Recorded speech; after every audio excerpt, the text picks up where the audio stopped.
अगं गडी ती करत नाही, पण तू बाय असून तुझा जीव तरी आहे का तेवढा ट्रॅक्टरच्या ह्याच्यावर बसवायचा?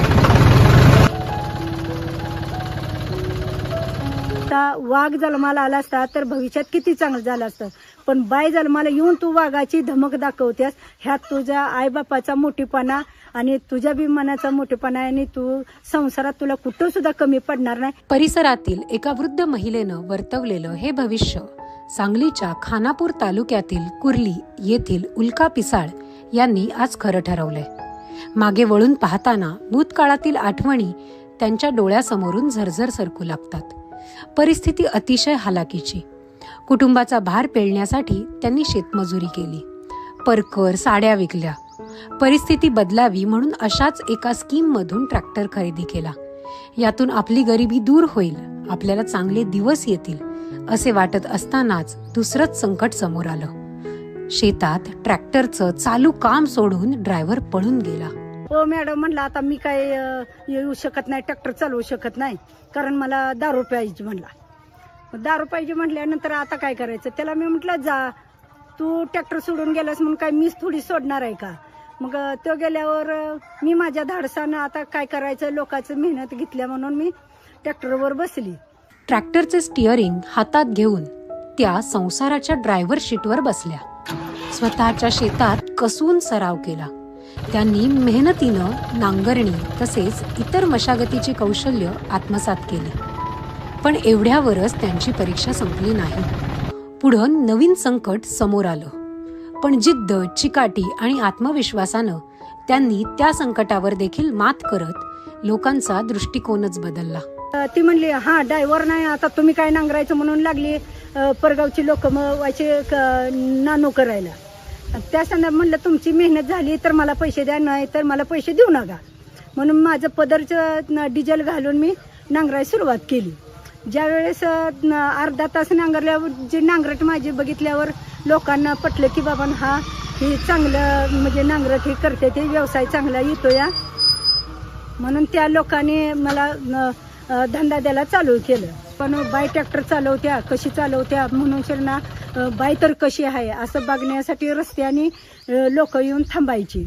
म्हणजे शेतात सुद्धा जाऊन आपापल्या शेतात थांबायची की आज इथं ह्या लेडीचा ट्रॅक्टर येणार आहे, तिथं त्या मावशीचा ट्रॅक्टर येणार आहे, अशी लोक म्हणायची आणि माझी वाट बघत बसायची. आपल्या परिस्थितीसोबत दोन हात करताना उल्का पिसाळ यांना उमेद अभियानाची मोठी साथ लाभली. त्यांच्या स्वतःच्या पायावर उभे राहण्याच्या स्वप्नाला उमेद अभियानाचे पंख मिळाले, ज्याच्या जोरावर त्यांना यशस्वी भरारी मारता आली. उद्योग उभारताना त्यांना ज्या वेळी भांडवलाची गरज भासली त्यावेळी बचत गटाच्या माध्यमातून त्यांना भांडवल उपलब्ध झाले. यातून त्यांनी आटा चक्की सुरू केली. आटा चक्की व्यवसाय लोकांच्या विश्वासास पात्र ठरला. या व्यवसायाला ग्राहकांचा मोठा प्रतिसाद मिळाला.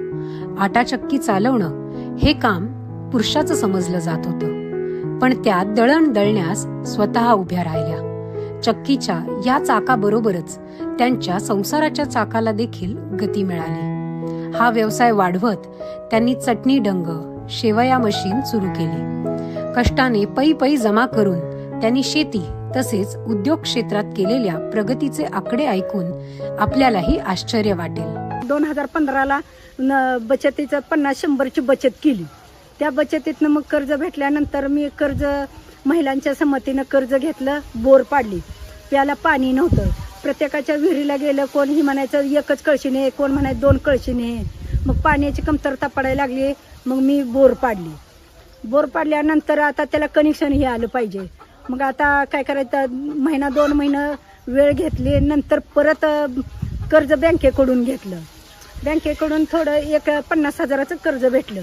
त्यातून कनेक्शन हे घेऊन बोरचं पाईपलाईन ही करून ते घरच्या घरी पाण्याचं हे आपलं चालू केलं. मी धंदा करत करत त्यातलं 4 रुपये आपलं बचत करत करत मी ती बचतीचं परतफेड केली. आणि नंतर मग 10 गुंठ जमीन घेतली. नंतर पुन्हा आणखीन 1 एकर घेतली. असं त्यातनं शेतीतनं पाणी नसल्यामुळे दुसऱ्याचं पाणी घेऊन शेती करत करत 4 रुपये बचत करून बचत गटाच्या माध्यमातून कर्ज काढून असं नंतर पुन्हा मी मुलीचं लग्न केलं. मुलीचं लग्नही करून झाल्यानंतर पुन्हा 20 लाखाचे 2 माझा एक साधा गट आणि एक पंचायत समितीला जॉईन केलेला गट होता.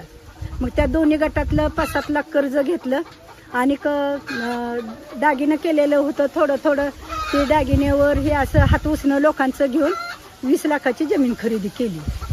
जमीन खरेदी केल्यानंतर दुसऱ्याचंच पाणी आणि घेतलं, त्यात ऊस लावला. ऊसात त्यातलं 4 रुपये आल्यानंतर विहीर पाडली. 50 बाय 40ची विहीर पाडली. विहीर बांधकाम ते विहिरीचं सगळं 22 लाख खर्च केला.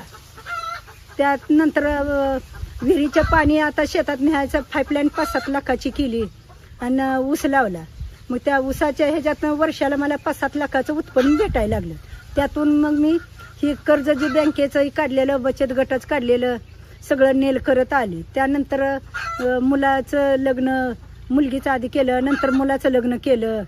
मिस्टर आजारी पडलं, त्यासनी 5-7 लाख दवाखान्यातही घातलं आणि त्यातून सगळं करून आता नंतर आणि 1 एकर जमीन खरेदी केली.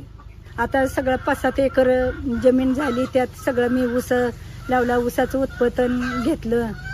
उल्का पिसाळ यांनी शेती, लघु उद्योग, पशुपालन या उद्योगातून आपल्या संसाराला गती दिली. एकेकाळी लोकांच्या शेतात शेतमजुरी करणाऱ्या उल्का पिसाळ यांनी गावातून पहिल्यांदा आपला ऊस कारखान्याला घालवण्याचा बहुमान मिळवला. या यशस्वी प्रवासामागील खरे सूत्र सांगत त्यांनी इतर महिलांना देखील प्रेरणा दिली. 1 रुपया न कुणाचा बुडवता आणि आपला सुद्धा 1 रुपया कुणाकडे मी सोडलेला नाही.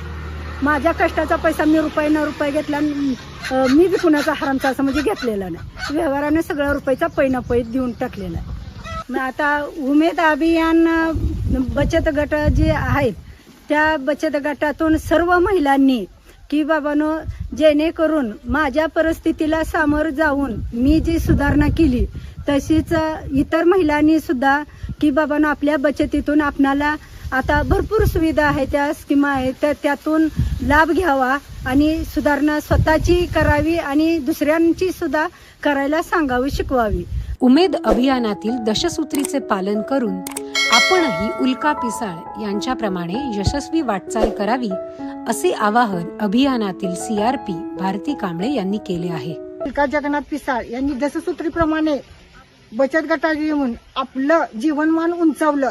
तसंच तुम्ही पण ह्या अभियानात या, बचतीचं महत्त्व जाणून घ्या आणि उल्का पिसाळ यांच्यासारखं एक यशस्वी उद्योजिका म्हणून आपलं नाव करून दाखवा. एकेकाळी दुसऱ्याच्या शेतात मजुरी करणाऱ्या उल्का पिसाळ आज स्वतःच्या पायावर उभ्या राहिल्या आहेत. त्यांचे जीवनमान उंचावले आहे. लिंगभेदाला सुरुंग लावत त्यांनी मिळवलेले दैदिप्यमान यश इतर स्त्रियांसाठी मैलाचा दगड ठरणार आहे.